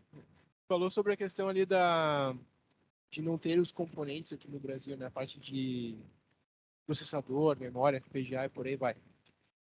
Porém, eu vou fazer um questionamento aqui para ti, mas é mais dando uma opinião também, tá? Da mesma forma que a gente não produz o carro aqui no Brasil, né? A gente é montador, né? Eu vejo que isso é uma oportunidade, né? A partir do momento que a gente começa, agora a gente muda um pouco de figura, né? Que a gente não é só montador, né? Da parte de projeta, né? Então, imaginando que, pegar um exemplo fora do Brasil que faz isso, produz carro, monta carro, BMW, por exemplo, ela não faz todos os componentes, ela compra muita coisa pronta de outras empresas, né?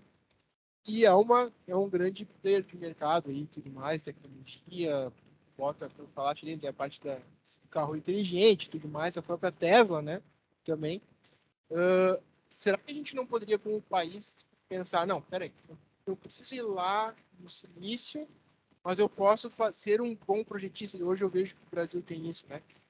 Na parte de telecom, nós temos grandes empresas de telecom que conseguem correr no mercado internacional, a Instramed na área da saúde, a Altus aqui na área de automação. Então, tem várias empresas que conseguem fazer isso. Será que não seria um momento, agora devagando, né? Da gente pegar e pensar, não parar de se lamentar da questão dos semicondutores e começar a focar naquilo que a gente realmente é bom? Incentivo, lei da informática, lei do bem, né? E só para fazer o fechamento, né? Isso é uma pergunta para fazer o fechamento da gente também enxergar, né? Que a gente com isso consegue fazer justamente o final e aí ter em cima disso uma maior incidência sobre o mercado que a gente tem. Deixa de usar o commodity, passa a brigar na ponta de cima, né? O valor agregado. Sim, dessa parte de fabricação do silício mesmo, do hardware, né? Hoje a gente tem um gap muito grande, né? Tem um gap muito grande aí de... Hoje a gente não fabrica nada, né? De fora. Eu acho que sim, é um investimento. Nós adoraríamos ter aqui fábrica de transistores, por exemplo. Resistores, capacitores, né? Toda a placa usa aí, cunhados. Mas não tem. A gente tem uma fábrica aqui em Gravataí, faz capacitores, né? É uma fábrica assim de altíssima tecnologia. Porém, a gente deveria ter mais, né? E aí tem que ter um investimento pesado, né? Para vocês terem uma noção, o Brasil tá tão defasado. Hoje a gente tinha uma fábrica aqui na Ceitec, né? Ceitec, isso. Que fazia o transistor em 90, 80. Isso aí, nanômetros, né? Enquanto já existe tecnologia de existe um gap muito grande, mas sim, o Brasil teria que ser ter pelo menos investimentos, né? Fábricas aqui. Só fazendo um rápido comentário, né? Hoje está faltando, tá escasso o componente no mercado. Tá? A pandemia parou várias fábricas. Aí quando essas fábricas pararam, a demanda era muito grande, né? Eles não conseguiram dar conta. Então vocês veem carros sendo entregues aí sem determinadas funcionalidades, justamente porque não tem processador dedicado a isso. Né? E há 2 dias atrás teve uma decisão dos Estados Unidos, corte ali, as fábricas chinesas. Essa parte de hardware ela tem um potencial tão grande, ela é tão estratégica que vocês veem uns países brigando por isso. Né? Mas só, de novo, uma pergunta com opinião. Então, esse corte que foi feito é uma oportunidade para nós, né? Mas como fábrica, não como desenvolvedores da tecnologia. Aí, como eu referi, assim, a questão de desenvolver a tecnologia nanométrica, eu acho que como fábrica a gente tem muito potencial agora para aproveitar essa questão da China, né? E tem uma outra notícia que saiu agora, não sei se faz 1 ou 2 semanas, mas é recente também, sobre a questão do embargo que está acontecendo entre China e... China não, perdão. A Rússia e a União Europeia como um todo, né, por causa daquela questão toda da guerra, enfim, que está impactando também na entrega de insumos, né? Quando a gente fala de insumos, daí são os insumos para fazer os componentes eletrônicos. Alguns deles estão justamente na região da guerra. Ali. E a gente tem aqui algumas jazidas bem interessantes no Brasil que não estão sendo exploradas, por motivo. Então, a pergunta é a seguinte: a gente tem um problema sério hoje de cadeia produtiva, que bagunçou com pandemia, guerra, alta demanda, né? Então, se a gente parar para pensar, acho que a grande demanda era de mobile, né? Era capacitores 100 micro, 100 nano, né? Para mobile. Mas impacta nas indústrias que são como a de vocês, uma indústria que não pode parar, porque se parar para a saúde no mundo, né? Existe na área da Instramed, existe algum pool de empresas que discute isso numa esfera um pouco acima, não diria de governo, mas muito mais assim, de criação de marcos regulatórios, enfim, existe essa questão para a gente poder, por exemplo, indicar para onde o país deveria ir nesse sentido? Tem algumas coisas que eu conheço assim nesses cenários mais altos, né? Existe a Associação Brasileira de Empresas de Eletroeletrônica, né, a BINE. Ela se reúne aí a cada 2 vezes por ano para tentar discutir marcos e para onde as indústrias podem seguir, tá? Eu particularmente não acompanho muito assim o que eles fazem, mas eu sei que eles se reúnem, tá? E até os presidentes são, enfim, presidentes de grandes indústrias, né? E a outra coisa que eu ia dizer, até passou pela minha cabeça agora, eu esqueci qual foi a segunda pergunta que tu fez.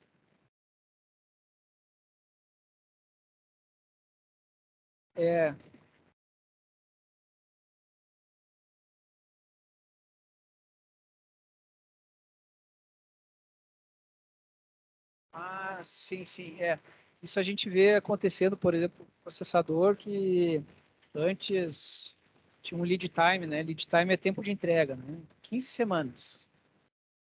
Entrega razoável antes da pandemia. Hoje é 90 semanas. 90 semanas é quase 2 anos. 2 anos esperando um produto, uma fábrica para e quebra, né? Então a gente tem problemas. Como é que você vai trocar o processador sem trocar o software que está vindo dele, né? Faz um produto novo. Você faz um produto novo. É o que o pessoal tem empresa que já tem produtos iguais por fora, mas por dentro usam produtos diferentes. Isso a gente já está vendo. Não são produtos complexos, tá? Mas isso a gente já está vendo. E outra coisa é o Brasil hoje, ele tem alguns planos, tá? Um dos que eu conheço é o plano de IoT. O Brasil vai ter investimentos pesados aí na parte de IoT, 5G. Também tem planos vinculados à área de saúde, tá? O Brasil ele fez um marco há 3 anos atrás, dividiu os investimentos em 4 grandes áreas: cidades, cidades, agro, saúde e IoT. 4 grandes marcos vão receber investimentos pesados. Agro é um dos mais fortes, né? Hoje o nosso agro, gente, é comparável ao maquinário americano, assim, tecnologia muito alta. Né? Então a parte da saúde também vai receber investimentos pesados através de FINEP, através de financiamentos não reembolsáveis muitas vezes, né? As empresas apresentam projetos, recebem aqueles valores e, enfim, tem que gerar mão de obra e tem que gerar produto. Os outros 2 é a IoT e cidades inteligentes. Então, assim, pessoal, o Brasil está grande, gigante.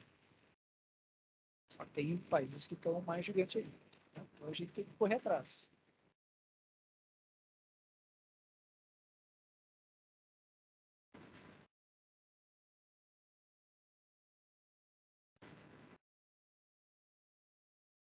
Então, pessoal, obrigado, né?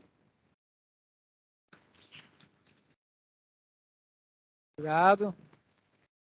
Parabéns aí para vocês que fizeram a semana acadêmica. Né?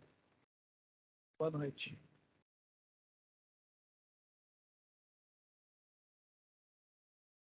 obrigado. Desculpa aí pela janta, mas foi pelo bom motivo aí. Eu sei que você ficou sem jantar, mas nós temos que aproveitar cada momento que a gente tem, que assim mesmo ele sendo curto assim. Então, agradeço muito, obrigado pela participação de vocês. Assim, por todo esse conhecimento assim, que você disponibiliza assim, compartilhando com nós.